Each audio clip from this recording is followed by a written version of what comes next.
À toutes et à tous, et merci d'être venus nombreux.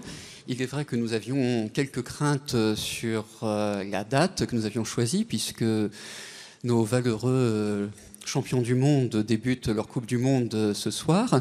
Donc nous craignons qu'il n'y ait que des amateurs de foot à Saint-Maur, et vous êtes là pour nous prouver le contraire. Donc, grand merci. Ce soir, nous allons partir à la découverte d'un des quartiers les plus extraordinaires de Saint-Maur, même s'ils le sont bien sûr tous, mais probablement également l'un des plus méconnus, puisqu'il s'agit du quartier Schaken, ou quartier des Bagaudes, qui est un petit peu en dehors des grands axes de circulation, ce qui fait qu'il n'est connu que de quelques petits happy few qui ont souvent la chance, la joie et le bonheur d'y habiter. Donc, les Mardis de l'Histoire, saison 2, épisode 2, de Port-Créteil aux Bagaudes.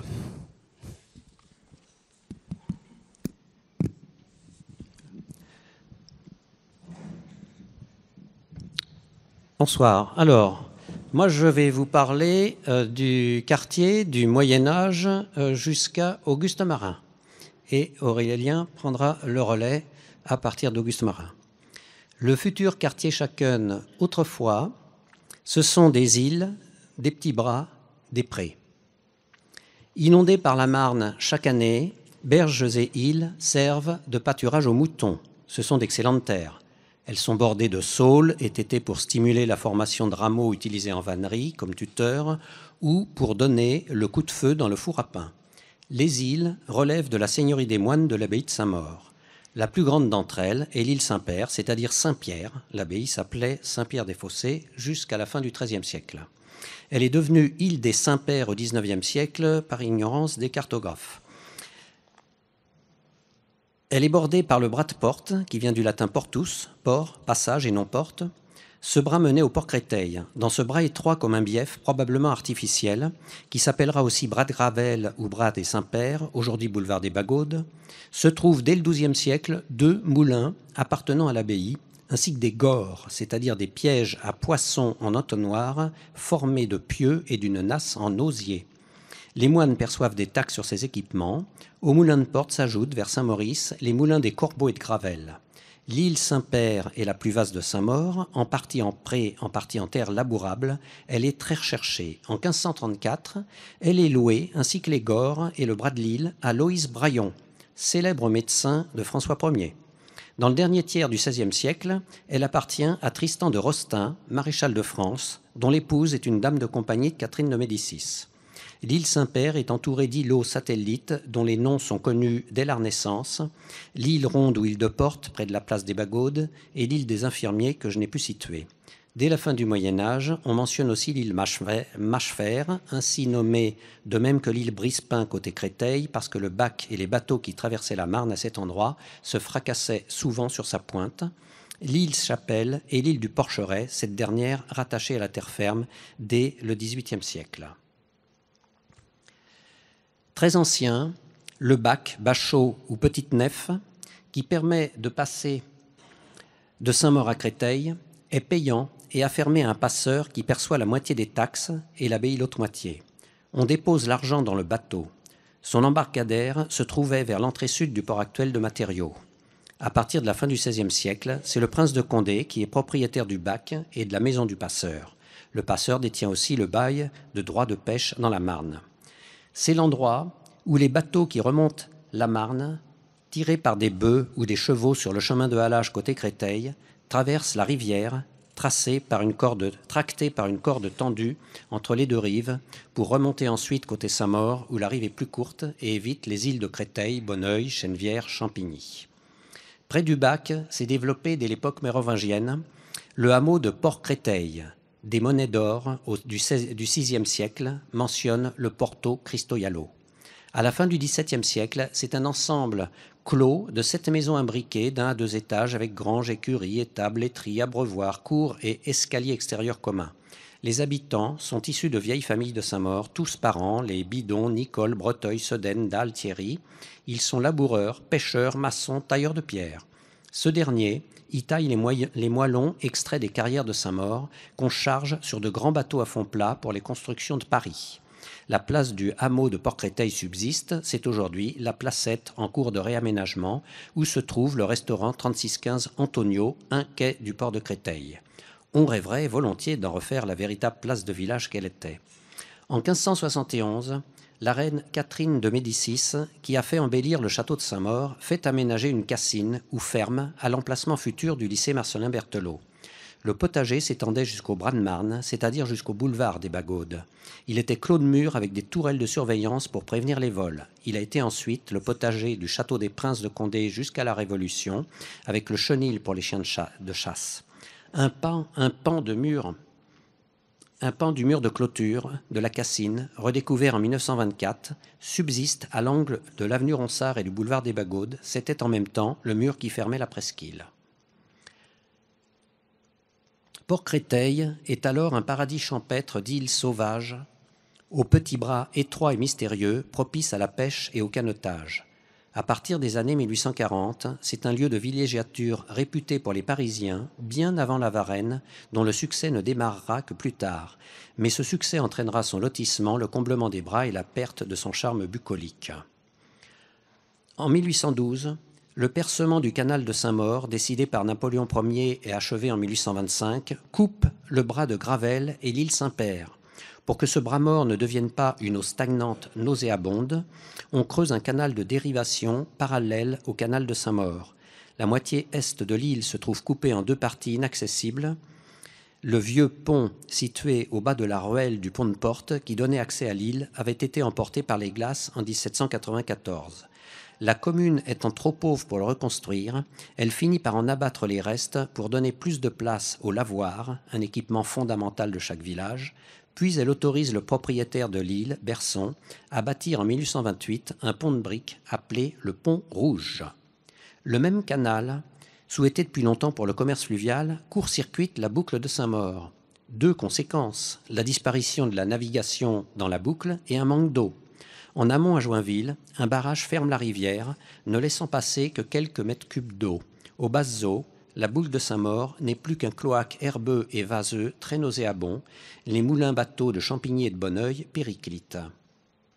À Créteil, les meuniers des trois moulins du bras du chapitre résistent et obtiennent en 1832 l'autorisation de construire un premier barrage de pieux et de planches vers la Pie, en amont de l'île Sainte-Catherine, pour amener l'eau jusqu'à leurs roues.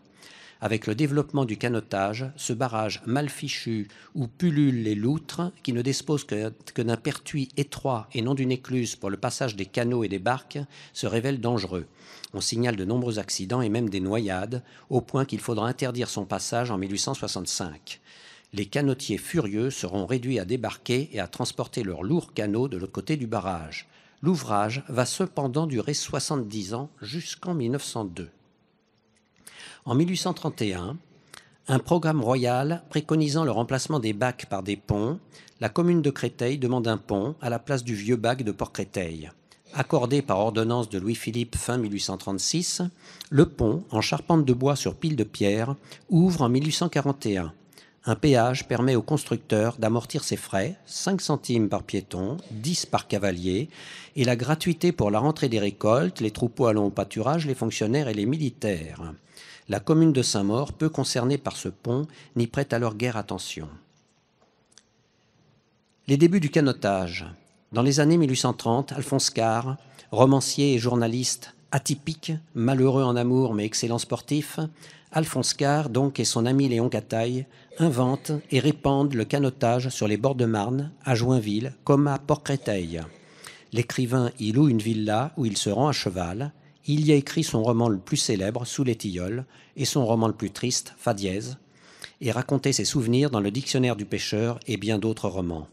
Il s'était amusé un jour à passer en canot sous la roue d'un moulin. 15 ans plus tard, ses précurseurs ont fait de nombreux émules parmi les artistes, comédiens, chanteurs, peintres parisiens. Port-Créteil devient l'un des lieux privilégiés des canotiers et le port d'attache des canots de richissimes personnages ou de célébrités de la vie parisienne. Mailleux, maire de Saint-Maur, l'ingénieur Chacken, un ministre et bien d'autres, comme le directeur du théâtre de la Porte Saint-Martin, dont le lourd canot s'appelle le Veau-Marin. Le Tour de Marne est la promenade la plus animée. La rivière de l'époque n'a rien à voir avec l'actuelle, car elle n'est pas régulée par les barrages qui maintiennent aujourd'hui un niveau d'eau élevé. Elle est propice à l'aventure, irrégulière, capricieuse, peu navigable en été, avec des rapides, des roches à fleur d'eau, d'anciens pieux, des fosses tourbillonnantes, tandis que les berges, depuis l'abandon du halage, sont devenues luxuriantes, des arbres plongent leurs racines dans l'eau. Port-Créteil est jugé le site le plus charmant, avec ses petits bras peuplés de radeaux et de crapauds verts, et si étroits aux basses eaux qu'on ne peut y ramer. Alphonse Karr y décrit la végétation de joncs fleuris où se réfugient les perches, ainsi que les nénuphars jaunes, myosotis et renoncules, animés de libellules et de martins pêcheurs, verts, émeraudes. Avec les canotiers arrivent les restaurateurs. C'est dans les années 1840, 15 ou 20 ans avant que les Parisiens découvrent la Varenne, qu'une poignée de jeunes gens, ils ont entre 25 et 30 ans, probablement tous pêcheurs et canotiers, ouvrent sur le quai de Port-Créteil leur gargote, où ils proposent matelote et friture. Plusieurs vont devenir des légendes locales. Jusqu'en 1862, le quai de Port-Créteil regroupe plus de la moitié des restaurateurs de Saint-Maur. Port-Créteil, écrit en 1863 l'auteur d'un voyage d'exploration sur les côtes de la Varenne-Saint-Maur, c'est un grand dépôt de vivres frais établi et administré par de braves pêcheurs. De Paris, avant l'arrivée du chemin de fer, un service d'omnibus à chevaux dessert depuis la Bastille, Joinville, le Vieux-Saint-Maur, Port-Créteil et la Varenne. Alors voici les premiers restaurateurs. Théodore Jambon. Il s'installe vers 1844 face aux 15 quais du port Créteil, dans l'île Sainte-Hélène, dont on a oublié le nom parce que Théodore est devenue tellement célèbre qu'elle a pris le nom d'île Jambon. C'est l'actuel port de Matériaux. Voici au milieu la seule photo connue montrant ce restaurant sur son île avec sa passerelle d'accès, photo récemment découverte par Alain Ségouffin. Entouré de très vieux saules, c'est un paradis champêtre des canotiers et canotières, au tapage joyeux, autour d'une cuisine succulente et de bons vins. On y organise des excursions depuis Paris. En 1864, le fils Jambon découvre dans la cour d'une maison de Port-Créteil un trésor de 240 pièces d'or du Premier Empire. Trop honnête, le gamin. Il les porte au commissariat. Après enquête, le trésor se révèle avoir appartenu à une pauvre vieille morte criblée de dettes. La trouvaille et l'honnêteté de l'inventeur alimentent les potins des laveuses de Port-Créteil. À l'annonce du rattachement de l'île à la terre pour la construction du barrage de Créteil et de son écluse, le successeur de Jambon et Fils, Zeller, déplace vers 1897 le restaurant Jambon aux 5 quais de Port-Créteil où la façade rénovée subsiste. Puis c'est Jean-Louis Morizet qui installe son petit flambard à l'angle du quai et de la rue des Jardins, disparu. Cette ancienne maison du passeur, dont la fonction était inutile depuis la construction du pont de Créteil, devient sous le Second Empire un rendez-vous de littérateurs et d'artistes qui laissent sur les portes des caricatures qu'on admirera longtemps. Un fantassin au shako, une femme au fagot, un éléphant travesti en cuisinier muni d'un fez et d'une pipe, caricature du patron. Ces fines matelotes qu'on dégustait sous les tilleuls étaient fameuses. En 1852, le pêcheur-restaurateur débonnaire tombe dans un trou au fond de sa cave et découvre Médusée, un ancien cellier, immense, dit-il, garni de fûts d'excellents vins. Une enquête établit, dit-on, que la maison était un ancien rendez-vous de chasse du prince de Condé. La nouvelle fait le tour de la presse. Vérité ou publicité? Il est vrai que la maison du passeur avait bien été propriété du prince. Après agrandissement en 1882, l'établissement devient le célèbre restaurant du Pancoupé. Avec matelote et friture, cette bonne et vieille maison a disparu à la fin des années 50 au profit de l'une des tours HLM du pont de Créteil. À ses côtés s'installe, avant 1851, aux 4 rue des Jardins, Julien Sauret, qui disparaîtra de même.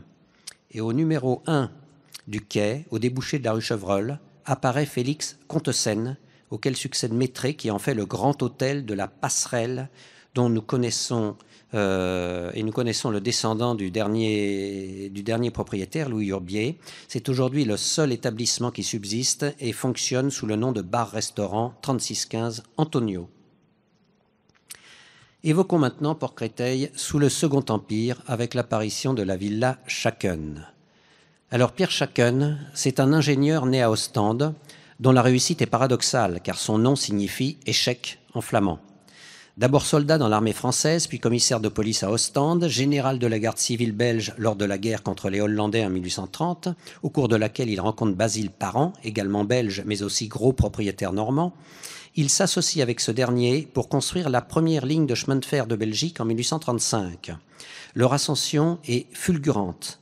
Ils raflent ensuite la majeure partie des marchés ferroviaires français et deviennent le premier constructeur de matériel ferroviaire. La Five Lille, qu'ils ont créée, installée à Lille, va être l'une des principales entreprises européennes de construction de chemins de fer, de locomotives, d'ouvrages d'art, de canaux et d'exploitation minière. Et c'est toujours aujourd'hui le groupe Five, un des premiers groupes industriels d'Europe, avec près de 2 milliards d'euros de chiffre d'affaires. Elle a conçu et réalisé les ascenseurs hydrauliques de la Tour Eiffel, la gare d'Orsay, qui a nécessité plus d'acier que la Tour Eiffel, 12 000 tonnes de métal sur 173 mètres de longueur. Et avant 1905, elle avait déjà réalisé plus de 2000 ponts et plus de 2000 locomotives. Et contrairement à une légende, chacun n'a eu aucune part dans la construction du chemin de fer Paris-Bastille, qui n'était qu'un tout petit marché de 10 millions de francs. Autant vous dire que Pierre Chacun est richissime. En 1851, il a racheté à Saint-Maur et à Joinville l'ancienne propriété du général napoléonien Casals. Il y fait construire l'année suivante la villa Chacun par l'architecte Pierre Manguin. Cet architecte, un des plus talentueux du Second Empire, également architecte des monuments historiques et favorisé par Napoléon III, était un spécialiste des hôtels et châteaux privés pour une clientèle richissime. Il réalise 4 ans plus tard l'extraordinaire hôtel de la Païva sur les Champs-Élysées avec tous ses décors heureusement conservés. La villa Chacun était un château néo-renaissance flanqué de tourelles, au décor intérieur luxueux, considéré comme l'une des créations emblématiques du style Napoléon III. Ce décor, dont Manguin dessinait lui-même tous les détails, a fait l'objet aussitôt de magnifiques gravures publiées par César Daly dans la principale revue d'architecture du XIXe siècle. Il a été très imité. Divisé en appartements et tombé en ruine, le château a été détruit en 1970 pour laisser place à la résidence HLM Sévigné. Des divers bâtiments ne subsiste qu'un petit chalet en bois sculpté au cœur de l'île Ronde. Seul vestige conservé de cette magnifique propriété, c'est derrière le numéro 56 avenue de Sévigné, occupé aujourd'hui par un designer. Chacun a acheté également, entre 1855 et 1863, les propriétés voisines, l'île Les Saints-Pères, l'île Rose et l'île Ronde, et même les bras de rivière qu'il rachète à l'État. Il en fait un vaste parc à l'anglaise de 25 hectares, sans doute l'un des plus beaux et l'un des plus grands de Saint-Maur. Je crois que c'est 5 fois l'espace du stade Chéron. La propriété est parcourue par les bras de la Marne que franchissent 3 ponts de pierre, avec quelques étangs ornés de rochers et d'îlots à canards et un grand rocher à l'emplacement de l'actuelle maternelle Chacun. En 1855, le viaduc du chemin de fer, long de 381 mètres, vient traverser avec élégance sa propriété, les arches de 12 mètres de haut formant comme une œuvre d'art au milieu des pelouses et des massifs. Un décor qui évoque le château de Maintenon avec l'aqueduc de Louis XIV au loin. Les contemporains s'étonnent de voir les arches du viaduc posées comme par le ciel sans abîmer les jardins grâce à un chemin de fer aérien provisoire. Notons qu'un autre constructeur de chemin de fer, Pierre Bourguet, s'était aménagé une belle propriété aujourd'hui disparue au 1 boulevard de Créteil. Sa société a travaillé avec celle de Chacun et Parent avant d'être absorbée par la Five Lille. Dans les années 1860, Port-Créteil est l'un des lieux les plus fréquentés par les Parisiens, avec Neuilly, Bougival, Suresnes, Rueil et Fontenay, particulièrement au mois de juin. Les foules cueillent et détruisent toutes les fleurs, se gavent de gaufres et de fritures, jouent au billard anglais, au tir au pistolet, à la loterie, aux cheveux de bois et à la balançoire. Après un inévitable feu d'artifice, toujours le même, c'est le bal de quadrille au son d'une musique enragée. La fréquentation de Port-Créteil va croître jusqu'à atteindre en 1896-98 le nombre de 15 restaurants et débits de boissons. Ensuite, le lotissement du quartier, la construction du barrage, les travaux de rehaussement du quai suite à la crue de 1910 et le comblement des bras tarissent la fréquentation de Port-Créteil au profit de la Varenne.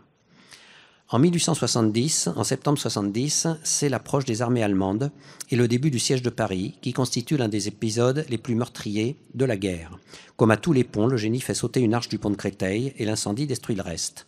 On le remplace par un pont de bateau, des planches sur de grosses barques, faciles à démonter, la vue du haut.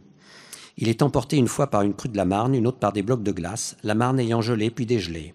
Un mobile stationné à Port-Créteil raconte qu'une batterie était établie près du pont.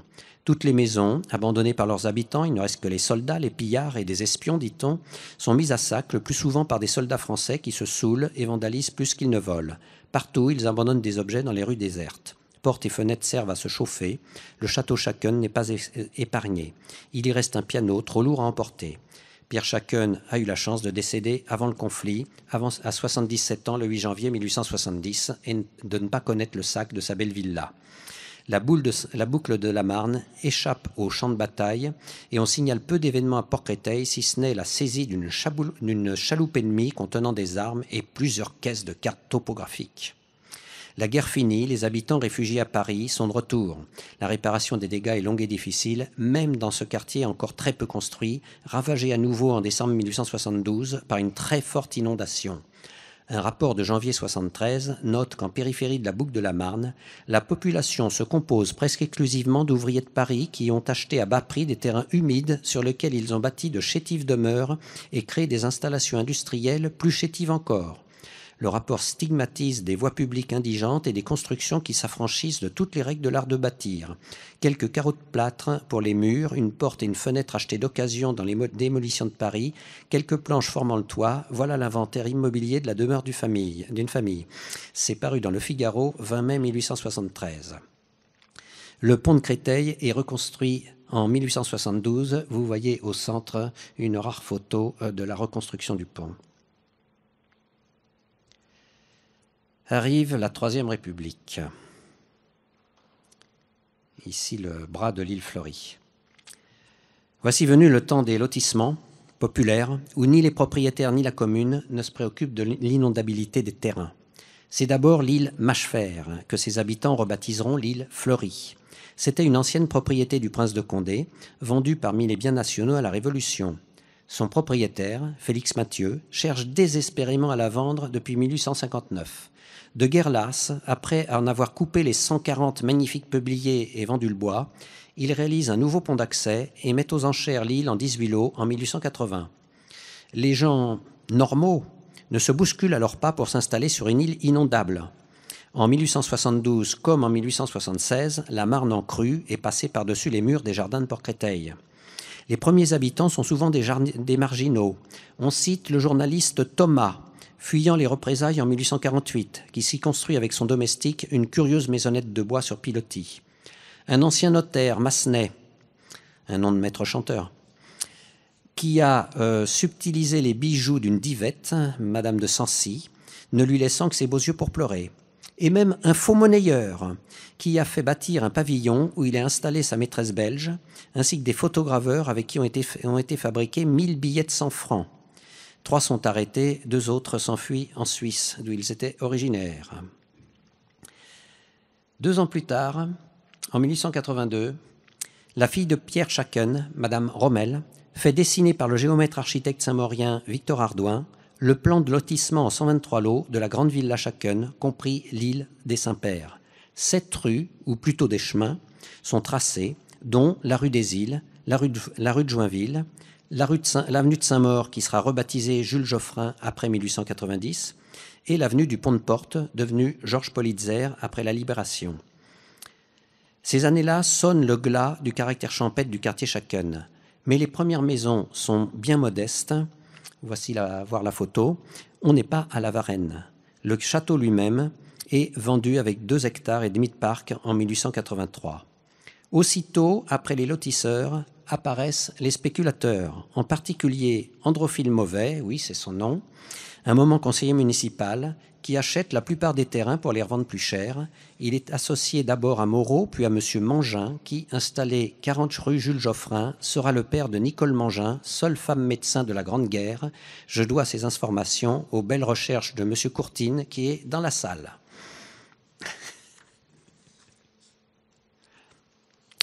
Nous avons déjà vu les 3 ponts de pierre les plus anciens qui se trouvaient sur le bras des Saints-Pères et dataient du temps de Schacken. Les lotissaires n'avaient pas d'argent pour des ponts en pierre. Le lotissement de la villa Schacken avait adopté le métal. Celui de la rue Jules Geoffrin, à droite, se trouvait au carrefour avec le boulevard des Bagaudes. Il est bien connu par plusieurs cartes postales anciennes et par un tableau de panier au musée de Saint-Maur. L'autre pont en métal, en bas à gauche, est la passerelle au bout du quai Schaken sur le canal de dérivation, réalisée en 1891 par la société Eiffel sur souscription des habitants, et c'est le seul des 7 ponts qui existent encore. Pour ce qui est de l'île Machefer, Félix Mathieu n'était pas riche. Comme pour l'île Jambon, il n'y avait que des ponts en bois. Le plus ancien, 1859 peut-être, sans doute réparé plusieurs fois, était désaffecté et interdit au temps des cartes postales. On n'y voit jamais le moindre passant. Le plus récent, 1880, se trouvait à l'emplacement de l'actuel accès à l'île Fleurie. C'est celui peint par Cézanne sur un tableau du musée Pouchkine à Moscou. Un roman du XIXe siècle, La Belle Julie, par Matet, évoque la construction de ce pont à propos d'une tentative d'assassinat d'une jeune et riche héritière en pension à l'Institut du Saint-Sacrement, à l'emplacement du lycée Marcellin Berthelot. L'assassin avait imaginé de déboulonner quelques planches du pont. Le roman s'inspirait d'une histoire vraie. La passerelle de Créteil. Les Christoliens en rêvaient depuis 50 ans. Comme pour le pont, c'est une initiative de Créteil, Saint-Maur n'en avait cure. 75 mètres de portée suspendue, lancée en 1898 sur un fond d'Amazonie constitué par l'île Machefer, tel un pont de liane de nos colonies. C'est une performance de légèreté et d'élégance due à l'architecte Formigé Père, l'un des champions du métal, qui s'était fait connaître du grand public lors de l'exposition universelle de 1889 en réalisant les palais des Beaux-Arts et des Arts libéraux. 2 galeries de 230 mètres de long chacune, tout en verre et métal. Lorsqu'avait été ouvert le canal de Saint-Maur en 1825, la boucle de la Marne avait été laissée pour compte. Seul comptait le commerce fluvial. En amont, un premier barrage, construit dès 1824, j'ai pris d'avance, détournait l'eau de la rivière vers le canal. Les moulins de la boucle avaient disparu au profit des moulins industriels établis en aval du canal, profitant d'une chute d'eau de 4 mètres. La boucle de la Marne n'avait plus d'eau aux basses eaux, malgré le mauvais barrage établi par les meuniers en amont du bras du chapitre. Elle était triste à voir, c'est la raison pour laquelle on en trouve peu de représentations en été au XIXe siècle. En 1865, la création d'une importante prise d'eau pour alimenter l'usine des Eaux de Paris, établie en aval du canal, et les réservoirs de Ménilmontant, rend nécessaire la construction d'un nouveau barrage à l'emplacement actuel du barrage de Joinville. C'est alors un barrage très moderne, très étudié. Il est prévu de laisser passer un débit minimum pour alimenter la boucle. Je crois que j'ai passé un petit peu... Ah voilà, j'ai passé les barrages. Mais avec l'urbanisation, les pompages se sont multipliés en amont, des affluents comme l'Ourcq ont été captés, la Marne a moins d'eau. Et on découvre bientôt que la ville de Paris pompe 2 fois plus d'eau qu'elle n'y est autorisée. La boucle est à sec en été, le lit de la rivière est vaseux étant très mauvais. C'est pourquoi le canotage se développe alors moins à la Varenne ou à la Pique qu'à Nogent, Joinville ou Charenton. Pour pallier cet achèvement, la création d'un barrage d'aval serait bienvenue.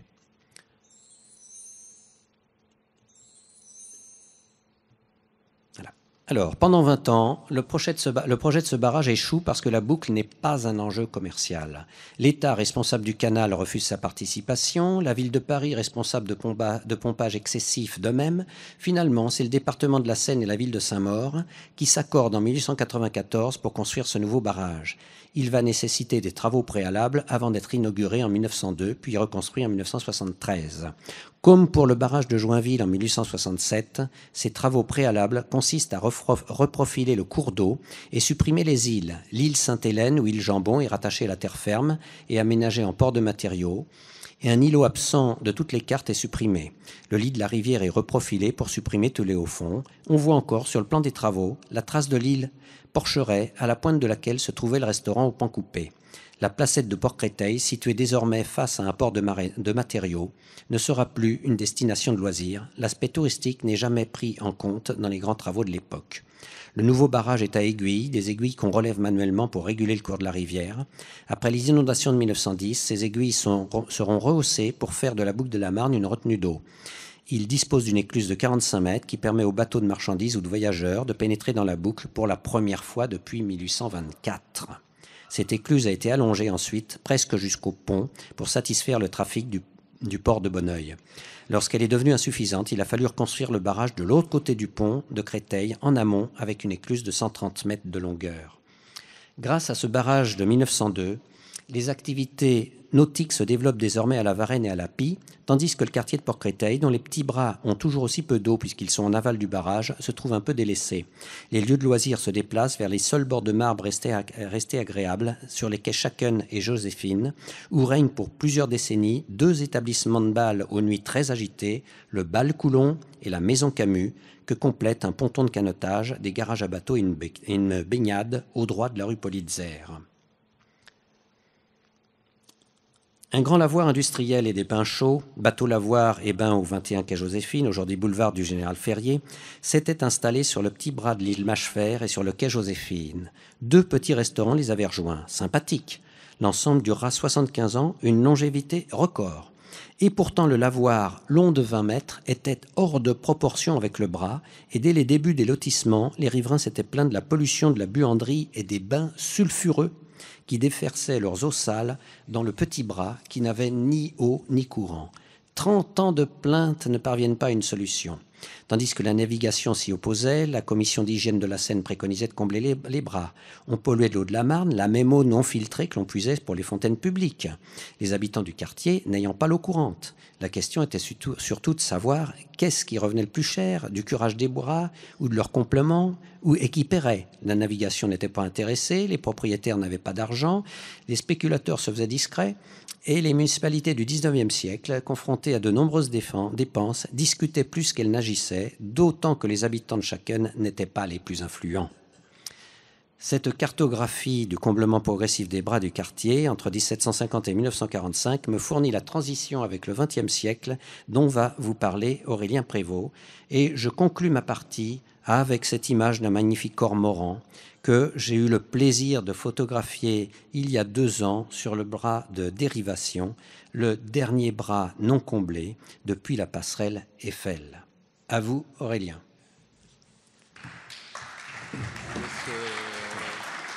Mettre le PDF. Hop.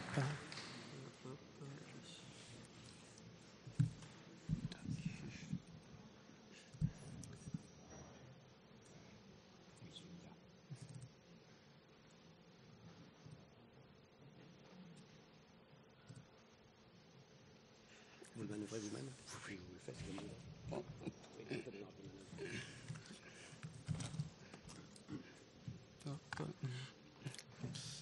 Ça va aller? Oui, c'est ça. Encore. Non, c'est bon. Il faut approcher le micro. Voilà.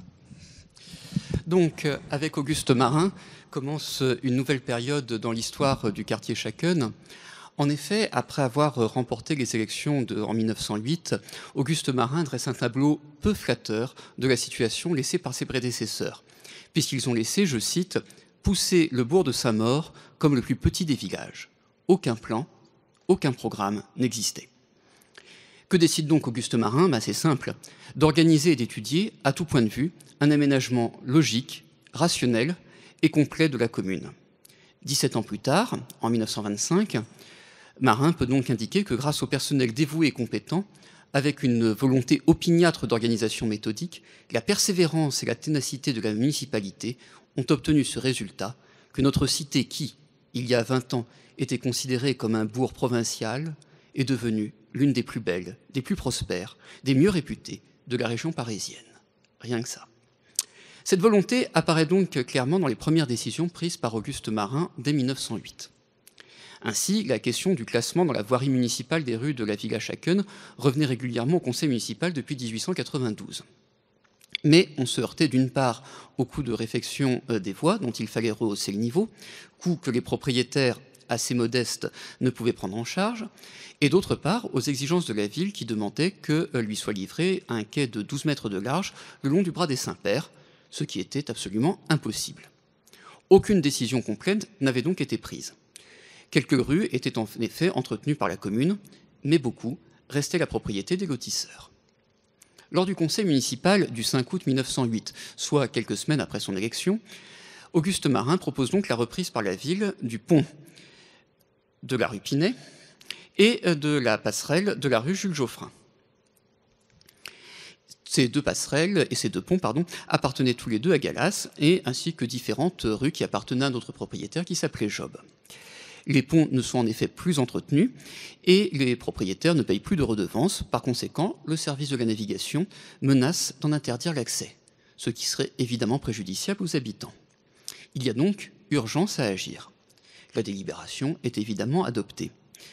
Des 3 ponts Galas, la ville en acquiert 2, mais refuse le 3e qui se situait sur l'avenue de Joinville, car il est situé administrativement sur le territoire de Joinville. En octobre de la même année, le président du syndicat des propriétaires de l'île Fleurie offre la cession gratuite du pont, donnant accès à l'île et le sol des avenues Julie, Félix Mathieu et Marie, afin qu'elles soient classées dans la voirie urbaine, ce qui est chose faite en 1908. Cette fois, le pont est en parfait état, puisqu'il a été refait à neuf en 1904. Le conseil municipal indique qu'il suffit juste de refaire la peinture des mains courantes et quelques petites réfections que les habitants sont d'ailleurs prêts à effectuer. Mais c'est une exception. Or, comment obliger les riverains de voies privées à les entretenir s'ils n'en ont pas les moyens? En 1928, Auguste Marin trouve une solution efficace de compromis. Pour la mise en état de la viabilité des 200 mètres de la rue Françoise, aujourd'hui rue du commandant Guilbault, la dépense de 16 000 francs sera prise en charge pour moitié par les riverains, à raison de 20 francs par mètre de façade. Comme dit le maire, je cite, « La municipalité, estimant qu'il était contraire au bon renom de la ville de maintenir ses voies dans la situation déplorable où laissaient les propriétaires défaillants, a proposé au conseil municipal la mise en état de toutes ces voies avec participation communale. » Une fois viabilisées, ces voies sont classées dans la voirie urbaine et entretenues par la commune. Auguste Marin se félicite donc de cette solution qui, je cite, « a permis de solutionner », je tiens à dire que c'est le terme d'Auguste Marin, donc solutionner une situation qui paraissait inextricable et que les lois nouvelles elles-mêmes n'ont pas encore pu mettre au point.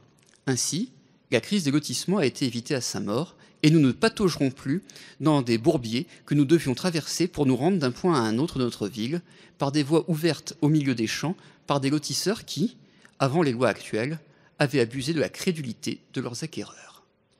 Le portrait laisse imaginer parfaitement quelle pouvait être la situation lorsqu'il pleuvait à Saint-Maur. Un second chantier est lancé par Auguste Marin dès son élection, et il en a déjà été largement question avec Pierre, qui est le comblement des bras de la Marne, car certains génèrent une réelle insalubrité. Le rattachement à la terre ferme des nombreuses îles de la Villa Chacken avait débuté modestement vers 1900, donc avant l'élection d'Auguste Marin. La ville s'interrogeait alors sur l'acquisition du petit bras de Marne longeant le quai de Port-Créteil, séparant l'île Jambon du reste de la commune. C'est ce qui apparaît en vert. Ce petit bras, qui peu après est comblé, comme nous l'avons vu, dans le cadre des travaux du barrage de Créteil. Ce n'est cependant qu'un peu plus tard qu'il est utilisé pour agrandir et élargir la voie publique permettant de relier le quai Joséphine au quai de Port-Créteil. Le 28 février 1909, à la demande du service de la navigation, pourtant très longtemps opposé au comblement, et après rapport de la commission des travaux de la ville, le conseil municipal décide le comblement du bras des Saints-Pères, qui va apparaître ici en bleu sur la carte. Ce comblement serait effectué, nous dit-on, au moyen de terres provenant de divers travaux de Paris et amenées par bateau au quai de la Villa Chacken. La commission présume que ces terres seraient ensuite transportées au lieu de destination par ces mêmes entrepreneurs et sans frais supplémentaires. Ils estiment donc que c'est une très bonne opération. La dépense avait néanmoins été estimée à 20 000 francs en 1902. Mais aucune suite n'a été donnée. Sans doute en raison du coût de l'opération, et surtout, certainement parce que la ville s'est réveillée trop tard pour profiter des terres exhumées lors de la construction du métro parisien. En juillet 1912, c'est donc le ministre des Travaux publics qui demande que la ville maintienne la délibération d'août 1902 favorable au comblement des bras. L'enquête publique est menée en janvier 1913. Cette fois, le comblement pourrait être réalisé grâce au dragage du Tour de Marne, qui est la principale mesure phare proposée par Marin au Conseil général de la Seine, faire de la boucle une vaste retenue d'eau en draguant le fond de la Marne pour réguler les inondations. Mais il semblerait qu'en fait, on ait utilisé beaucoup de déblais du creusement du port de Bonneuil pendant la guerre, creusement réalisé par des prisonniers allemands. On vient de voir les inondations et ce projet d'utiliser la boucle de la Marne comme retenue d'eau, les inondations vont évidemment changer la donne, et en particulier à Chacken, qui est un des quartiers les plus bas de la boucle de Saint-Maur. Dès l'annonce d'une crue le 18 janvier 1910, Auguste Marin demande aux habitants des quartiers bas, c'est-à-dire ceux habitant l'île Fleury, la Villa Chacun ou l'île des Saints-Pères, de prendre leurs dispositions. Dans le même temps, le maire organise des services de bateaux et de surveillance, alors même que certains habitants le taxent d'exagération et renâclent à se protéger. Cependant, et vous le savez, c'est lui qui avait vu juste. La crue débute le 20 janvier et l'eau monte très vite. La Villa Chacun a été envahie la première, puis l'île Fleury et enfin Port-Créteil. Les autres quartiers de Saint-Maur ont ensuite suivi, certains en raison de fissures dans les digues de protection, comme au Murier ou à la Varenne. Dans les quartiers inondés, et donc à la Villa Chacun, la situation est absolument épouvantable. Certaines maisons, élevées sur des perrons de 4 ou 5 marches, ont de l'eau jusqu'au plafond du rez-de-chaussée. Vous avez ici une vue de la rue Jules Geoffrin au moment de la crue, et vous constatez que l'on voit à peine le haut du rez-de-chaussée. Heureusement, la solidarité est absolument admirable. Certains habitants se lancent dans le sauvetage de leurs voisins, tandis que d'autres se dévouent pour assurer les services de ravitaillement et de surveillance jour et nuit. Vous avez ici 2 photos qui ont été prises rue Pinet. Dès qu'Auguste Marin voit la Villa Chacun et la Pie envahie par les eaux, il téléphone à 17h au gouverneur militaire de Paris pour demander des hommes, qui arrivent à 21h30 et se positionnent aussitôt sur des parties inondées. C'est ce que nous voyons ici, avec une photo de la rue Jules Geoffrin et une photo de la rue Pinet. La rue Pinet, c'est l'actuelle rue Politzer. C'est une sage précaution qui a été prise là, car les maraudeurs étaient déjà sur place et s'apprêtaient évidemment à piller les maisons abandonnées par leurs occupants. Pour organiser la surveillance sur l'eau, le maire fait appel aussi aux pontonniers du génie qui participent aux travaux de sauvetage et effectuent ensuite des rondes en bateau. C'est lors de ces rondes que l'édile tombe sur un aveugle ouvrier au premier étage de sa maison, ou encore une vieille femme couchée qui attendait la mort, et ainsi de suite. Les exemples donnés en conseil municipal sont extrêmement nombreux. Le 26 janvier 1910, ce sont près de 350 hommes de troupe, sans compter les pontonniers du génie, qui surveillent Saint-Maur. La nuit, ils sont installés si possible dans des endroits abrités, et, quand ce n'est pas possible, la commune installe un brasero pour leur permettre de se réchauffer. De plus, Auguste Marin décide de faire distribuer un quart de vin par jour à chaque soldat, et pour assurer, je cite, le bien-être des troupes. Le 27 février 1910, le conseil municipal vote des remerciements aux officiers et troupes de toutes armes qui ont coopéré dans le sous-secteur de Saint-Maur sous la direction du chef d'escadron Ducrot du 12e d'artillerie, ainsi qu'ils ont participé également aux travaux de sauvetage et ont assuré les différents services pendant les inondations de 1910. Mais la ville fait également appel aux bateliers, qui sont sans travail du fait de la crue, et qui prennent donc une part active aux opérations. Cependant, et on le voit bien sur les photos, les propriétés sont fermées par des murs.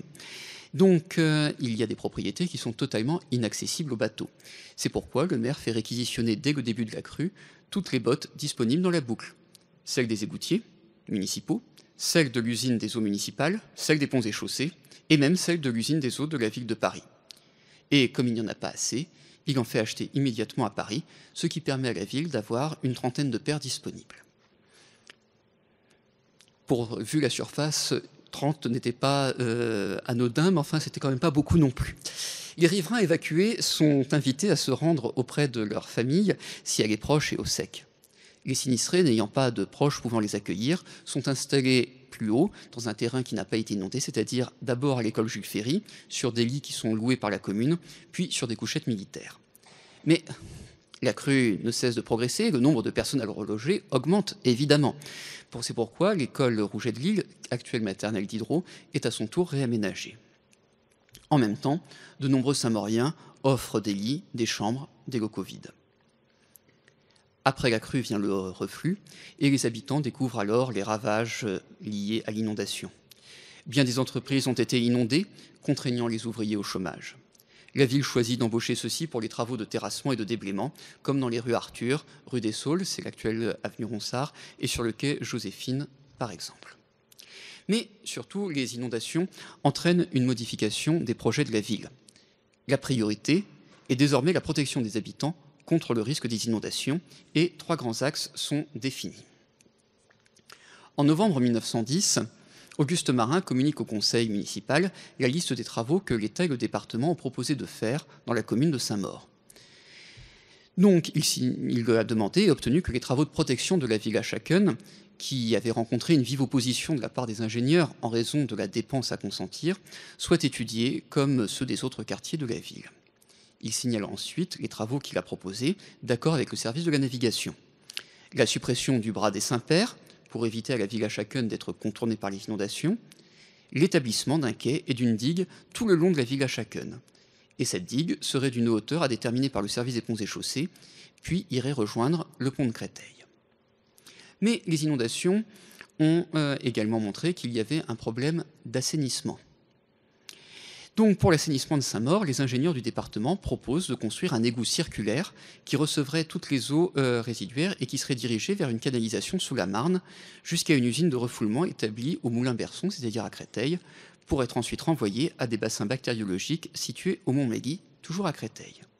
En effet, la montée des eaux avait interdit l'évacuation des eaux usées et fait regorger de nombreux égouts en sens inverse, les eaux de la Marne se déversant éventuellement dans les maisons. Vous imaginez le résultat. En ce qui concerne les travaux de protection, il faut évidemment entreprendre des travaux de manière à supprimer tous les obstacles à l'écoulement des eaux, c'est-à-dire la suppression des assises d'un ancien barrage à Lapie, l'établissement d'un chenal de 3 mètres de profondeur sur 20 mètres de largeur dans la Marne, la suppression des assises de l'ancien barrage de Joinville, la suppression de certains îlots et des affleurements pour faciliter l'écoulement des eaux, l'établissement de digues ou de parapets entre les trottoirs et la Marne, mais, Auguste Marin précise, de façon à ne nuire en rien à la beauté de Saint-Maur. Et enfin, le relèvement des quais à la côte de la crue de 1876 pour se protéger de la montée des eaux. Mais pour la réalisation de tous ces projets, la ville devra faire face à de fortes dépenses. Mais, à l'issue de ces travaux pharaoniques, elle se trouvera enfin à l'abri des inondations. Le comblement du bras des Saints-Pères, qui semble être la mesure phare, prend cependant du temps. Selon Auguste Marin, dans le discours bilan de son deuxième mandat, le 30 octobre 1919, il est déjà en grande partie réalisé et le service de la navigation devrait reprendre les travaux au plus vite. Durant l'année 1920, soit un an plus tard, le journal L'Union régionale sert de tribune au comité du Vieux Saint-Maur. Celui-ci se plaint du mauvais comblement du bras des Saints-Pères. Ce comblement, commencé bien avant la guerre, est resté inachevé par manque de terre et de gravats parce que les entrepreneurs les utilisent pour combler les carrières. Par ailleurs, les travaux ont débuté curieusement aux 2 débouchés du bras. On a comblé les 2 extrémités. Par conséquent, il reste une mare au centre, avec une eau croupissante et absolument fétide. Les ordures s'y amoncellent régulièrement. Le comité écrit au préfet, mais celui-ci ne se garde bien de répondre. On réclame même du désinfectant pour lutter contre les moustiques qui prolifèrent. En 1920, toujours, Thomas demande le comblement du petit bras afin de finir le boulevard des Bagaudes, et Marin répond que les services de la navigation reprendront ces travaux interrompus par les circonstances. Pourtant, malgré l'importance des travaux et leur coût, Marin ne renonce pas à la totalité des projets initiaux. Ainsi, en mai 1922, le conseil municipal décide la création d'une place publique à Schaken. Un quartier de la ville qui n'en disposait pas encore. L'emplacement retenu est à l'angle formé par la rue Pinet, la rue du Viaduc et la rue de Sévigné. Ce projet comporte l'acquisition d'une propriété sise à l'angle des dites rues. La surface totale est d'environ 1000 m². Mais la grande œuvre de Marin dans l'immédiat après-guerre est d'une toute autre ampleur. C'est la 2e phase de son action à la tête de la ville, et c'est ce que vous avez en visuel, le plan d'aménagement de la ville de Saint-Maur. Les lois des 14 mars 1919 et 19 juillet 1924 imposent en effet la création de plans d'aménagement aux villes de plus de 10 000 habitants, ce qui est le cas de Saint-Maur. La ville de Saint-Maur imagine donc le sien, qui est discuté en conseil municipal entre 1924 et 1927. Des considérations générales apparaissent déjà et indiquent la voie vers laquelle Saint-Maur se dirige. Je cite : « Le territoire de Saint-Maur, étant donné le faible relief au sol, ne constitue pas un site intéressant par lui-même. Par contre, la promenade de Marne y est très attrayante. Les améliorations qu'on pourra y apporter par les ressindements prévus procureront une promenade entièrement continue. Et l'interdiction de déboiser les îles contribuera au maintien du caractère pittoresque de la rivière. L'île de Chenevière est déjà classée. Il reste à protéger l'aspect de l'île des Cormorans. » Mais ce plan prend également en compte les besoins d'une ville qui se développe. Et c'est pourquoi l'élargissement de la voirie, pour répondre aux besoins de la circulation, est bien évidemment au programme. Et vous avez ici un extrait de ce plan qui vous indique les différentes opérations qui sont imaginées pour le quartier Schaken. Une opération, la première opération, l'opération numéro 1, qui se trouve à la limite de Joinville, a pour but l'élargissement de la route départementale, actuelle boulevard Maurice Berthaud, de 23 à 28 mètres, dans la partie comprise entre la limite de Joinville et la rue du Pont de Créteil, puis à 18 mètres, dans la partie comprise entre la rue du Pont de Créteil et la rue du Petit Parc. Cette partie à 28 mètres constitue effectivement un tronçon extrêmement important puisqu'il s'agit de l'entrée de la ville de Saint-Maur. Donc il faut montrer un très bel aspect à la ville, aux personnes qui viendraient y rentrer. Et en plus, elle est empruntée par 3 lignes de tramway, ce qui veut donc dire qu'il faut de la place. L'opération numéro 2 a pour but l'élargissement à 18 mètres du chemin de grande communication numéro 40, c'est-à-dire la rue du Pont de Créteil, jusqu'à la rue du Chemin Vert. L'opération numéro 10 a pour objet de construire un nouveau pont sur la Marne. C'est une opération d'intérêt intercommunal, nous indique le projet, qui permettra aux habitants du quartier Mayenne à Créteil de joindre facilement la station de Saint-Maur-Créteil. Cette opération prévoit également l'élargissement de la rue Noël. Mais curieusement, la ville de Saint-Maur n'a jamais montré une réelle envie de réaliser cette opération par la suite, qui n'a donc jamais vu le jour. L'opération numéro 32 est un resserrement de détails pour améliorer les communications dans l'ancienne agglomération. Il s'agit de relier la rue Pinet à la rue des Saules via le boulevard des Bagaudes. C'est ce qui apparaît ici. Vous avez sur le plan général la situation en 1926. Vous constatez qu'il n'y a aucune communication entre l'actuelle rue Ronsard et le boulevard des Bagaudes. Et si vous regardez la petite photo aérienne de l'IGN de 1936, vous voyez que cette liaison a été effectuée. L'opération numéro 33 comprend différents resserrements autour du quai de la Marne et l'opération 42 est un aménagement du port entre le pont de Créteil et la passerelle de Créteil. Quant à la 49, c'est la création d'une voie nouvelle entre le quai du port Créteil et la rue du Chemin Vert. Enfin, l'opération 50, qui n'a jamais vu le jour non plus, est la création d'une voie entre la rue Arthur et aujourd'hui avenue Alphonse Karr et la place de la Croix-Souris via l'impasse des Marais. Donc, l'opération 32, revenons un instant dessus. C'est-à-dire le fait de rejoindre le boulevard des Bagaudes et la rue Ronsard.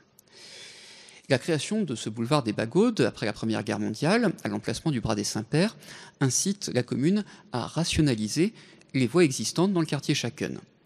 Il s'agit de favoriser la liaison directe entre la ville à Schaken et la gare de Saint-Maur-Créteil. Pour cela, l'idée est donc de raccorder le boulevard de Bagaudes à la rue Ronsard. Et pour cela, on acquiert plusieurs propriétés en 1923. Mais ensuite, il va falloir favoriser l'alignement et les acquisitions vont se poursuivre jusqu'en 1941, donc en pleine guerre. La ville va continuer à acquérir des petits bouts de propriété pour avoir une largeur complète et toujours la même pour le boulevard des Bagaudes. Si on reprend l'opération numéro 49, c'est-à-dire la création d'une voie entre le quai de Port-Créteil et la rue du Chemin Vert, on constate que l'importance du port de Saint-Maur-Créteil, qui se trouve au niveau globalement dans le bas de l'image, ici par là, n'a cessé de croître. La ville de Saint-Maur reçoit de très nombreux matériaux via ce port. Et l'évacuation des marchandises se fait par un réseau de voies qui n'est pas à la hauteur du trafic. Et ce qui ne permet pas de relier le port aux principaux centres de la commune, tandis que la rue du Chemin Vert, qui est proche, le permettrait. L'idée est donc de relier le quai de Port de Créteil et la rue du Pont de Créteil par le prolongement de la rue du Chemin Vert. Cette solution présente un avantage, celui de ne pas coûter très cher, car la commune est déjà propriétaire de la plupart des terrains. Et il n'y a donc que 2 personnes à exproprier. La propriété communale dont il est question est une très belle parcelle de terrain qui a été léguée par M. Bourdignon à la ville. Celle-ci comporte une bâtisse qui a été longtemps occupée par une institution de jeunes filles dirigée par mademoiselle Perrelet, mais qui a résilié son bail durant la Première Guerre mondiale. À cette occasion, la ville scinde la propriété en 2 en 1916 et installe dans les bâtiments un atelier-école qui a occupé les adolescents désœuvrés de la commune, d'un côté, et dans la partie qui a été rescindée, donc qui a été coupée, on a installé un petit square afin de donner une note gaie à ce quartier. L'atelier école ne dure guère. Dès l'année suivante, donc en 1917, la ville va louer cette propriété à un fabricant de cotillons en pleine guerre. C'est assez amusant. En 1936, on constate que les bâtiments sont démolis, puis la rue du Chemin de Fer est prolongée. Et dans le même temps, la ville va commencer à acquérir des parcelles rue du Pont de Créteil pour l'élargissement de cet axe et pour agrandir également le quai du port de Créteil. L'opération numéro 33, revenons dessus un instant, c'est l'aménagement des quais de la Marne à la Villa Schacken. Cette opération s'inscrit dans un projet plus vaste imaginé par les ingénieurs du département en 1910, la construction d'un grand égout circulaire pour l'assainissement de Saint-Maur, nous l'avons vu. La construction de l'ouvrage débute seulement dans les années 1920 avec des modifications. Désormais, les eaux usées rejoignent Achères et non plus Créteil. L'égout est évidemment installé sous les quais et les travaux vont bon train. Cependant, en janvier 1927, des habitants de l'île Fleury et des voies avoisinantes produisent une pétition demandant la modification d'un projet d'assainissement de la rue Noël, car ils s'inquiètent des travaux en cours et ils craignent que la totalité des égouts des habitants de la rue Noël se déverse dans le bras de leur île. La réponse d'Auguste Marin intervient 2 ans plus tard lorsqu'il fait le bilan de son mandat. Je cite: « Nous tenons à apaiser l'émoi des habitants de la Villa Schacken et de l'île Fleury, à qui des adversaires impénitents de la municipalité ont raconté des histoires à dormir debout. Le but du grand collecteur est de supprimer le risque d'inondation. » Pourtant, le 13 décembre 1930, suite à une nouvelle inondation dans la Villa Schacken, Auguste Marin lit en conseil municipal la lettre suivante. Je cite: « Devant l'incertitude sur la montée des eaux et la crainte que cette crue ne devienne désastreuse, j'ai l'honneur de vous demander si c'est bien sur l'influence d'une pétition signée par certains riverains, et même d'autres auxquels on a demandé la signature pour faire nombre, qu'il n'a été rien fait entre le pont de Créteil et le pont de Maison-Alfort, et si l'on peut espérer dans un avenir prochain l'exécution de travaux propres à préserver plusieurs centaines d'habitants, soit par la construction de murs, soit par terre-plein, comme il a été fait en amont du pont de Créteil. Je crois d'avance, monsieur le conseiller général, que cette pétition n'a eu aucune influence sur vous, dont je connais le passé de labeur pour améliorer notre ville, et que si ces travaux n'ont pas été exécutés, c'est probablement pour une question budgétaire. J'ose espérer que vous voudrez bien me faire connaître s'il y a des projets en cours qui pourront mettre notre cité à l'abri continuel des inondations, comme cela s'est fait à La Varenne, Lapie, Alfort, Charentonneau, etc., tout en conservant la beauté, l'esthétique et le pittoresque des bords de Marne. Pour permettre l'achèvement de ce collecteur, qui est donc indispensable, il faut obligatoirement aménager les quais du quartier Schacken. Lors du conseil municipal du 20 février 1937, Auguste Marin indique que les formalités d'expropriation des propriétés en bordure de la Marne ont commencé pour permettre la construction d'une route et d'un égout pour assainir le quartier. Le futur quai est prévu avec une largeur de 15 mètres. La commission d'expropriation a entamé les pourparlers avec les propriétaires riverains. Une fois la ville en possession des terrains, les travaux pourront débuter et les ingénieurs du département affirment que le chantier pourrait être achevé très rapidement. C'est à l'occasion de ces travaux que les bâtiments du restaurant de Nico sont démolis car frappés d'alignement. La veuve Nico obtient cependant l'autorisation de reconstruire son café sur le reste de sa parcelle, reste qui est vraiment très exigu. Le nouveau bâtiment, qui est encore debout aujourd'hui, qui a été agrandi l'année dernière, est typique de son époque. Il comprend curieusement une cave au sous-sol, la Marne est juste en face, à peine 10 mètres, et au rez-de-chaussée, on trouve, outre la salle du café, une petite cuisine et une chambre. On peut dire que les installations sont très modestes, et ça occupe quasiment tout ce qui reste du terrain de cette pauvre femme. Pour lutter contre les inondations et achever l'aménagement des quais, la commune décide le comblement du dernier bras de Marne, c'est-à-dire celui qui entourait l'île Fleury. Le 7 janvier 1939, le conseil municipal donne un avis favorable au projet de comblement du petit bras de l'île Fleury. Et ce comblement s'effectue durant la Seconde Guerre mondiale. Et le service de la voirie présente en conseil municipal le 12 août 1944 le projet d'alignement des quais Schacken, Joséphine et Port-Créteil. C'est donc une ville à Schacken profondément transformée qui sort de la Seconde Guerre mondiale. Sous la direction d'Auguste Marin, le quartier a abandonné ses bras de Marne et s'est fortement loti durant l'entre-deux-guerres. Durant l'entre-deux-guerres, justement, vous avez eu la création de 2 lotissements. la Villa Noël, qui est représentée ici avec le rond rouge, en 1926, sous l'impulsion de Guibert, puis un autre, l'année suivante, rue Pinet, avec la création d'une impasse, c'est le petit rond vert. Dans la Villa Noël, vous le voyez avec les deux photos, les constructions sont assez typiques de l'entre-deux-guerres, avec un emploi important de la brique, et les pavillons sont construits suivant deux modèles, et ils sont donc tous semblables, soit d'un modèle, soit de l'autre. Ailleurs, les constructions bâties sont plus variées. On trouve des résidences secondaires, avec des bâtiments sans aucune chambre. Il s'agit pour ces propriétaires qui habitent Paris, ou même d'autres quartiers de Saint-Maur, de venir passer une journée à la campagne. Ce petit modeste pavillon qui a été construit sur l'île Fleury ne comprend aucune chambre. Vous avez derrière la porte les WC, une petite cuisine, et les deux fenêtres correspondent à une pièce à vivre. Vous avez l'adresse 3 rue Félix Mathieu, si ça vous amuse à aller voir. Ensuite, vous avez d'autres modestes pavillons qui sont construits pour des artisans ou des employés. Vous en avez ici un qui a été construit avenue Françoise, c'est aujourd'hui avenue Guilbeault. Donc ces petites maisons accueillent parfois jusqu'à 3 générations sous le même toit. La promiscuité est donc très grande. Ces pavillons sont construits dans les années 30 et on remarque qu'ils sont largement construits en enduit. La plupart ont été depuis démolis. Et ils ont néanmoins des décors en anglo-normand, comme ici ou ici, pour donner un petit cachet à la maison. Certaines rues sont cependant plus cossues, comme l'avenue Noël par exemple, avec en particulier la maison du docteur Bitterlin à l'angle de l'avenue Ronsard. Certains habitants n'hésitent pas à faire appel à des architectes bien implantés sur Saint-Maur, comme Bandin qui a priori n'a construit que 2 pavillons, avenue Noël, mais également à Joseph Graff qui est l'auteur de cette très belle maison en briques située 22 avenue Ronsard.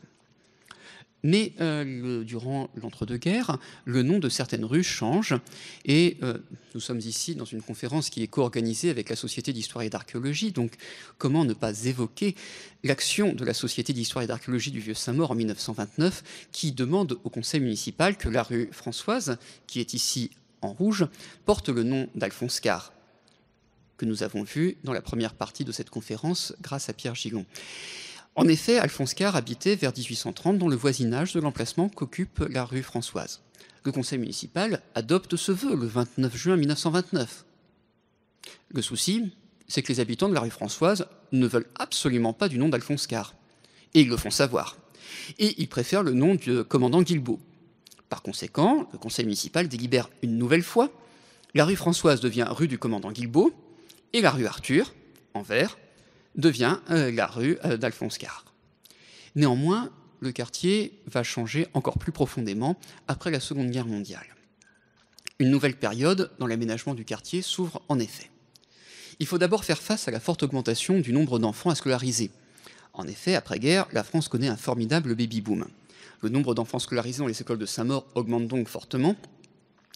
Et partout, il faut construire des préfabriqués dans les cours d'école. Mais en plus, les enfants sont scolarisés bien plus jeunes.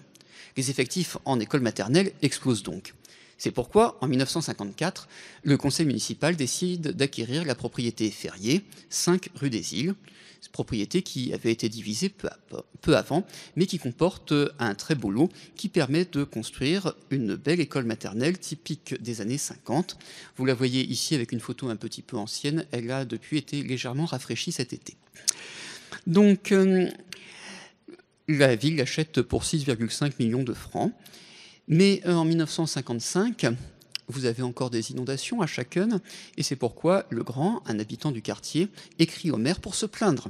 Je cite : « Lors du vote du projet de la création d'une école maternelle, j'ai encore attiré votre attention sur l'ineptie de créer une école sur un terrain inondable, et je vous demandais des garanties sur les risques d'inondation, bien que je ne sois pas contre la création de nouvelles écoles maternelles. » Le maire lui répond que certes, le terrain est situé en zone inondable, mais qu'il n'existe malheureusement que ce seul terrain de libre et d'une dimension suffisante à Saint-Maur. Les crues de la Marne, d'une importance susceptible d'inondation, se sont produites en 1910, 1920, 1924, 1945 et 1955, soit 5 fois en 45 ans, ou, si l'on veut, une fois tous les 10 ans. La commune, je cite, a donc estimé préférable d'édifier une école maternelle qui rend service d'une façon permanente, même si la prudence l'oblige à prévoir sa fermeture pour inondation 10 jours tous les 10 ans, plutôt que de ne rien construire du tout. J'ai trouvé la réponse assez amusante.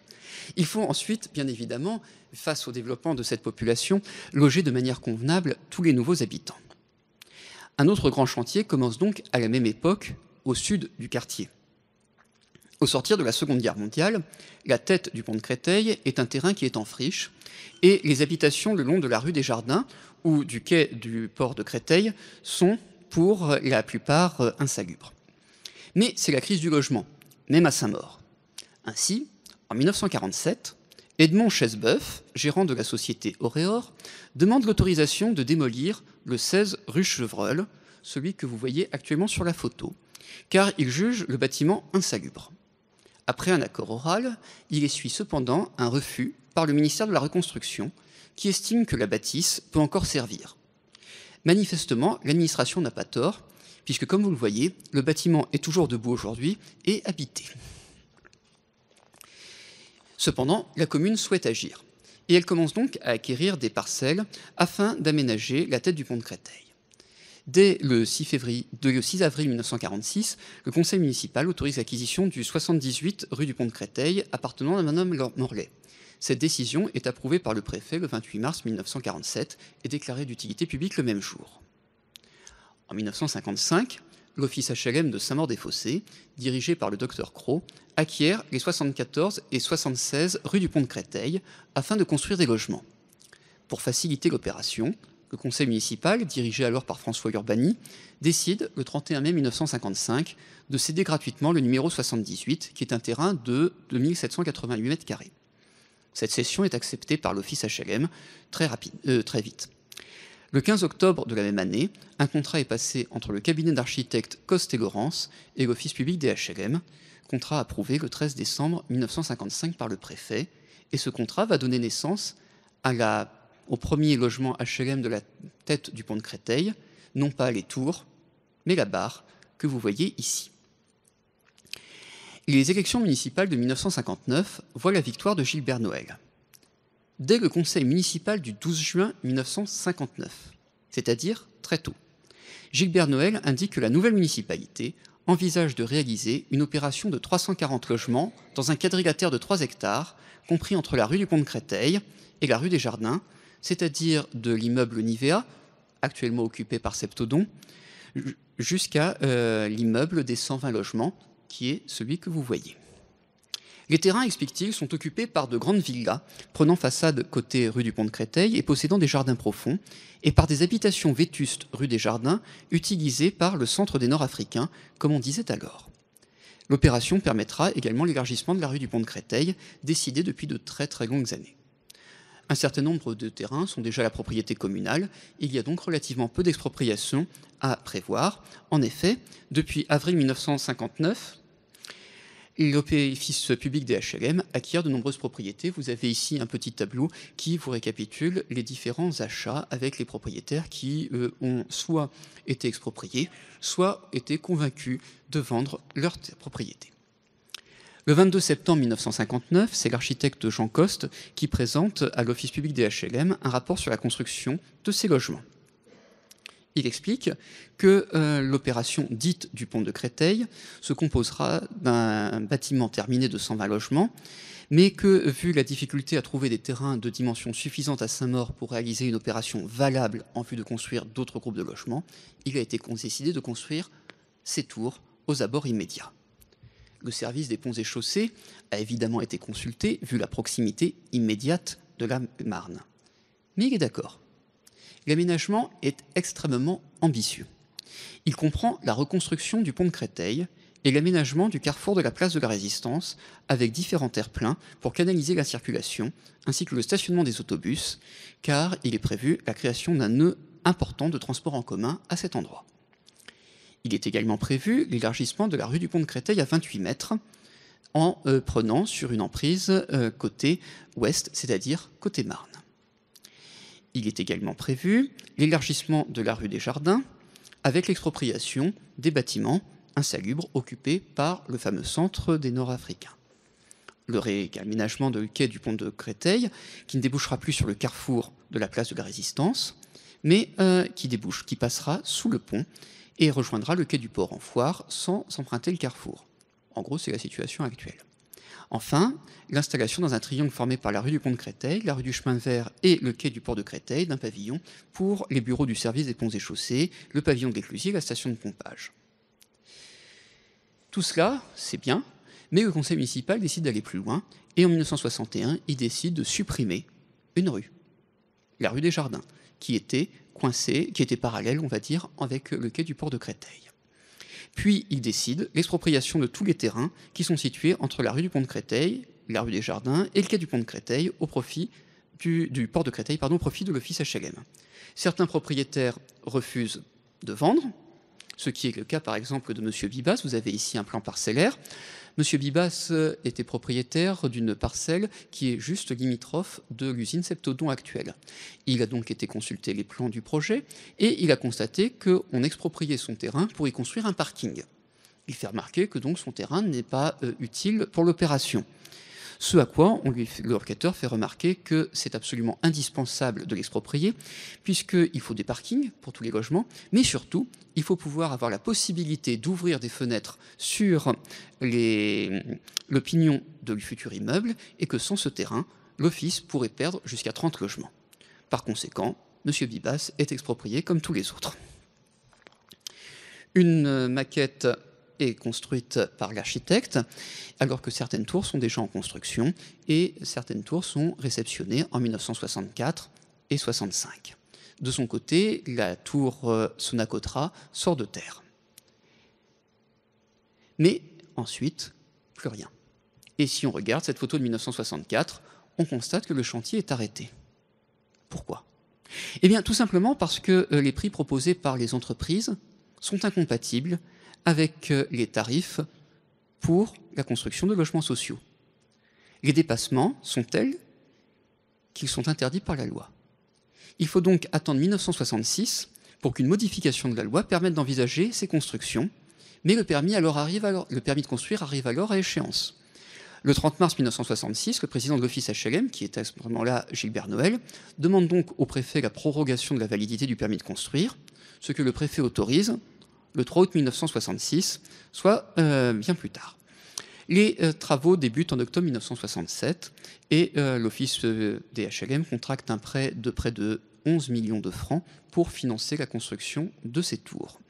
Et comme il y a de l'inflation, l'office est obligé d'acquérir est obligé de souscrire de nouveaux prêts pour près de 2 millions de francs. Et on a donc les fameuses tours du pont de Créteil, qui sont sortis de terre entre 1955 et donc 1967-68. Le dernier grand chantier du quartier Schacken a lieu à sa marge.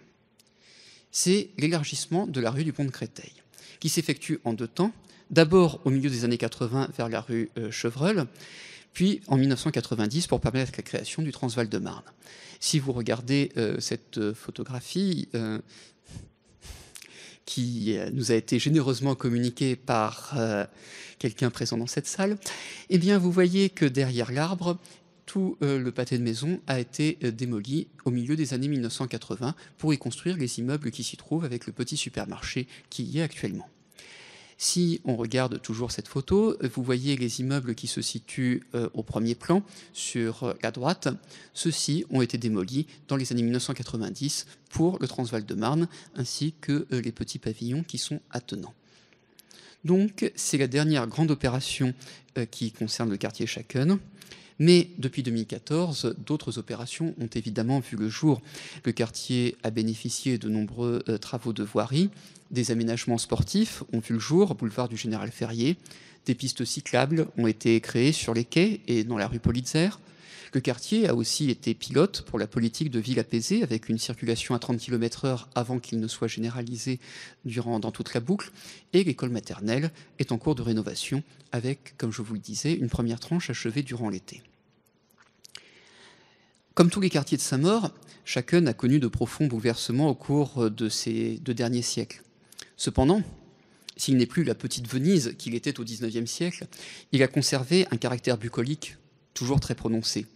À l'écart des grands axes de circulation, c'est un quartier calme, très pavillonnaire et véritablement apaisé. Difficile de s'imaginer en région parisienne sur le boulevard du Général Ferrier avec ses magnifiques platanes formant un si beau mêle. Se promener dans chacun, c'est donc quitter le bruit de la ville pour le chant des oiseaux.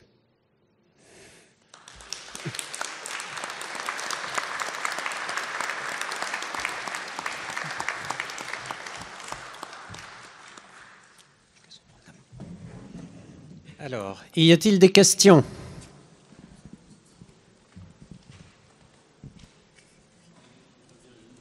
Alors, Monsieur Courtine. Je suis désolé, en plus je viens de tomber en panne de pile dans mes oreilles, je n'ai pas tout entendu.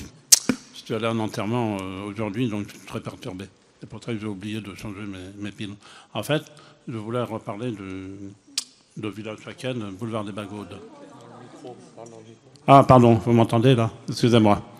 Donc, je voudrais reparler de boulevard des Bagaudes. J'ai pas mal cherché, comme a dit monsieur Gillon. On s'aperçoit en 1913 que M. Alfred Bois, qui était l'horticulteur à droite sur le pont rue Jules Dauphren, se plaint que si on fait les travaux, ça va apporter de la poussière, il aura peut-être même plus d'eau pour arroser ses plantes, enfin, il n'est pas content. Mais on sait très bien qu'en 1920, ça a été terminé. Qui a fait les travaux? Bonne question. Donc, pour lequel je n'ai pas encore la réponse. Désolé. Par contre, concernant M. Bois, vous avez tout à fait raison. En 1913, il s'oppose au comblement des bras, mais ensuite, il va vendre une partie de sa parcelle pour permettre la construction du boulevard des Bagaudes et surtout pour permettre le raccordement entre le boulevard des Bagaudes et l'avenue Ronsard. Et ça ne pose aucun souci pour lui de vendre à la commune un bon prix, plus de 2000 m² de terrain. Là, il est très content.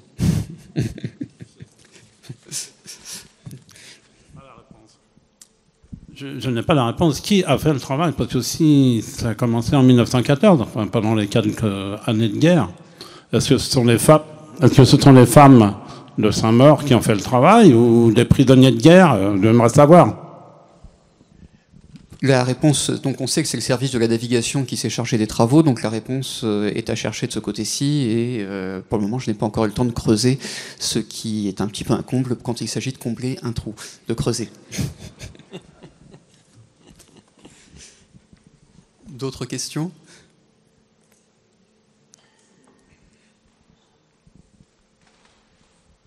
Merci. Moi je voudrais savoir à qui appartient le mur de la Cassine qu'il reste au boulevard des Bagaudes. Est-ce que ça appartient au pavillon ou bien à la municipalité, sachant que des travaux ont été faits dessus il y a 4-5 ans, où on a un peu cimenté tout ça de façon grotesque. Donc je voudrais savoir à qui ça appartient. Voilà. Il appartient logiquement, effectivement, à la propriété qui est derrière, bien sûr. C'est son mur de clôture aujourd'hui.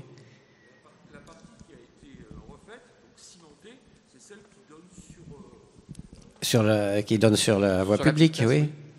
Oui, mais normalement, c'est les propriétaires qui l'ont fait restaurer. Ça aurait pu être pire. Il est conservé, il n'est pas enduit, on peut encore le voir. Est-ce que les propriétaires connaissent son ancienneté? Ça, c'est un autre problème. J'en ai discuté avec la personne, mais non, il ne sait pas trop. Ils ne le savent pas? Non, pas trop. C'est des personnes très âgées.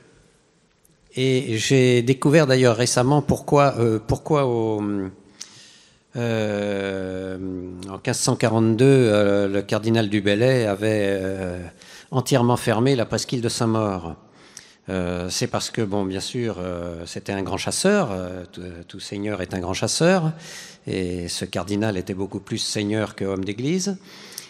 Et donc, malheureusement, le gibier non seulement le gibier s'enfuyait, mais en plus, il y avait un véritable carnage qui était fait par les braconniers sur le gibier, qui en emportaient des tombereaux entiers la nuit. Donc François Ier l'avait autorisé à fermer entièrement la presqu'île pour que le gibier donc ne s'en échappe pas et que le roi lui-même et Jean du Bellay puissent profiter de la chasse parce que La chasse était, dit François Ier, c'est dit dans ses lettres patentes, le principal passe-temps de Saint-Maur.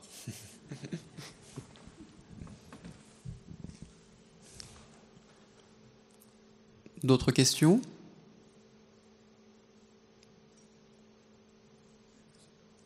Bien, bah c'est parfait. Alors, pour conclure, vous avez à l'entrée, si vous ne l'avez pas déjà pris... Il y a une question. Ah, pardon, excusez-moi. Pardon, c'est plutôt un témoignage qu'une question. Vous avez parlé des inondations. Et moi, j'ai connu en 1954 la Marne gelée à cet endroit-là. Et j'ai remarqué aussi que l'usine des eaux sur Joinville existait déjà sur les cartes que vous avez présentées. Donc ça date de 1900, ça à peu près. Voilà. Merci. Alors, dans les témoignages que j'aurais pu citer également pour ces inondations des années 1950, la chaufferie du lycée Marcellin Berthelot est tombée en panne, ce qui a fait que les cours ont été supprimés, m'a-t-on dit, et on a invité tous les lycéens à venir justement en aide aux habitants du quartier Chacun, soit pour les ravitailler, soit pour les évacuer, et ainsi de suite. Durant plusieurs jours, ils ont quitté les bancs du lycée pour descendre un peu plus bas et venir en aide. J'aurais pu le dire. Votre remarque m'y fait donc penser. J'ai une autre anecdote qui touche le lycée Marcellin Berthelot, qui concerne l'ancien maire de Nogent-sur-Marne, ancien élève de Marcellin Berthelot. Je veux parler de Roland Ningesser, et président de l'Assemblée nationale ou vice-président, je ne me souviens plus. Et pendant la guerre, vers les années 42-43, il était jeune élève à Marcellin Berthelot. Il venait de Joinville, je crois, en vélo au lycée. Il avait une douzaine d'années. Et il rencontre une colonne de blindés allemands dont le chef s'adresse à lui et lui demande le chemin de la route de Provins. Alors lui, au lieu de l'envoyer vers le pont de Créteil ou par la rue du pont de Créteil, il a eu l'idée géniale de l'envoyer par la rue Politzer actuellement, qui s'appelait, je ne sais plus comment non plus. Non. Et ce qui fait que toute la colonne de chars allemande est partie vers la Villa Chacun, vers les quais. Et il s'est trouvé que les chars allemands étaient immenses, étaient très gros. Ils n'ont pas pu manœuvrer. Ce qui fait qu'ils ont perdu 1 heure ou 2 heures sur leur itinéraire et que l'officier allemand l'a mal pris. Et il avait demandé au lycée, au proviseur du lycée, de faire des recherches pour retrouver donc mon Roland Ningesser qui est resté prudemment une semaine chez lui. Voilà, merci. Merci. Donc, je vous disais qu'en partant, si vous ne l'avez pas déjà eu lors des Journées du patrimoine, je vous invite à prendre ce petit livret qui vous permettra de découvrir le quartier Chacun sous un autre jour, puisqu'il s'agit de vous présenter un certain nombre de maisons, pavillons, éléments d'histoire qui n'ont pas été abordés ce soir et qui vous permettront donc de voir ce quartier sous un jour nouveau avec des descriptions donc architecturales. Je précise que l'hiver est la meilleure période en réalité pour faire ce genre de promenade puisqu'il y a moins de feuilles sur les arbres et donc on voit beaucoup mieux les maisons. Voilà, je termine en indiquant que cette conférence sera disponible sur Internet prochainement, puisqu'elle a été enregistrée. Et je vous remercie et vous dis à l'année prochaine pour le 3e épisode sur l'église Saint-Nicolas. Bonne soirée.